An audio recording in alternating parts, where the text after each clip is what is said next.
This may look like a random piece of metal. Well, it is, but it's called a card scraper, and I would say it's probably one of the most undervalued tools in a woodworker's toolkit. So I'm going to show you how I sharpen them in the most foolproof way, and then I'll show you how it works. So first things first, what we want to do is we want to make one edge nice and square and flat, okay? You can use a file, but I like to use the sharp edge because you can just hold it up to the sharp edge like so, and this is set at 90 degrees with a diamond stone, and you literally just go backwards and forwards like this. Super easy, and there's no room for human error, so you're not going to be rolling your hand if you're using a file. So just give this a good few passes over.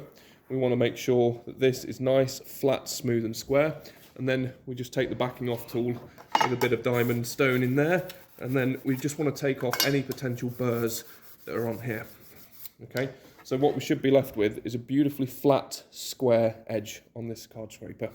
Now we've got all this nice and square, the edges are nice and smooth, and it's all perfectly flat. We're going to get our variable burnisher here, and it says in the instructions to rub your finger behind your ear and then rub that onto the steel. It just gives it a little bit of lubrication, so I'm technically using my ear juice for this. So then I just like to go backwards and forwards. You hear that chattering? I need more ear juice by the sounds of it. I'll stick that on. There we go, that's better. Now we've created a beautiful burr of metal across here that's consistent all the way along. So let's just use this as an example. This has got some old finish on, and a really nice, easy way of taking that old finish off is simply just by scraping it off. And it really doesn't take much effort at all. So rather than having to plane it, you can just use a scraper on it.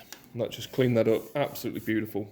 Then also if you've got a wider surface area like this, let's just say that you've got some interlocking grain, or if you've got finish on a bigger surface area, then you can simply just use the scraper. And you see this here, you're taking such fine shavings off of here. It leaves you with such a beautiful finish. Now, even if you've got interlocking grain where the grain's sort of opposing directions, it works fantastically on this. Excuse the dirty fingers, I've been spending a lot of time sharpening today, but it's just a very satisfying tool to use. You don't have to spend a lot of money buying a specific card scraper, you can just use an old saw blade. So if you just chop it into a rectangular shape, and then square off the edge, and then just give it a nice beautiful burr, then you're good to go. Yeah, maybe I should wash my hands.